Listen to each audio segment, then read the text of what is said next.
Bonjour mes frères et sœurs, bandeko nanga nangina partager na bino message oyo ya moke na tina ya kanda ya colère. Ndeko nanga pourquoi bokoloba mama linga partager pona biso soso pona sujet ya colère. Oui bandeko nanga. Nangina partager bino pona sujet ya colère na suite ke eloko ya mpeshaka biso bana nzambe to avancer makasi ezaka premièrement eza kanda. Kanda engloba donc échec ya bana nzambe ebele.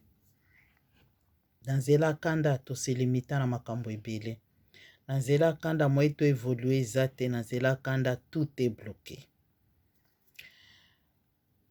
Merci mingi bandeko nanga soki video kokokwela yo pe ozwi grâce ya kolanda yango nzambe akozala kopambola yo te parce que nalobi yango na sentiment na nga te, nalobi yango te parce que komi habitude, mais eza message oyo nzambe alobi na apporte na libota ya bana na ye. Soki na ko apporte lilobo oyo na ntina ya colère eza kotalisa biso même na mokanda ya nzambe tozwi Genèse, tozwi Proverbe, tozwi Ephésiens, Colossiens, eza na presque ya 7 versets bibliques oyo ezotalisa baconséquence ya kanda oyo emema. Kanda eza eloko ya mabe bandeko na nga. Liboso kanda po adétruire mutu mosusu ebanda kodétruire d'abord yo mutu oza koapporte yango. Yo mutu oza koapporte kanda wana yo mutu d'abord kozala détruire. Na suite nini?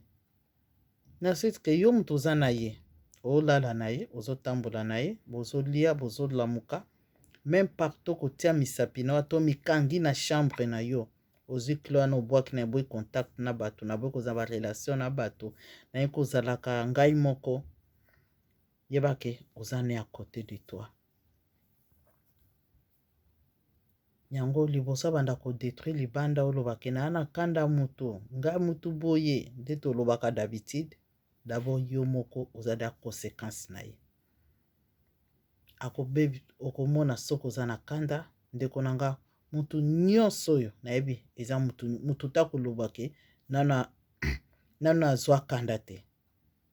Mutu nyonso ezala partie ya bavi na biso. Mais koma ko s'en sortir kati nango, koma ko gagner yango, koma ko demeurer likolo ya kanda wana eza état d'esprit na yo. État d'esprit na yo eza lolenge nini? État d'esprit na yo ezo fonctionner lolenge nini? État d'esprit na yo oza ko gérer yango ndenge nini? Wana ndeko kozala na contrôle likolo na kanda. Mais soki eloko wana ezali te ndeko na nga oloba lolenge nini?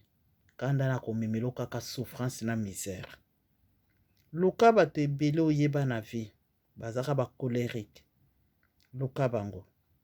Se basuka na baboloko te basuka na ba cimetière, se na ba cimetière te basuka na ba maladie moko incurable, basuka na makamka ya mabe. Luka bato nyonso na o bazaka tout autour na yo.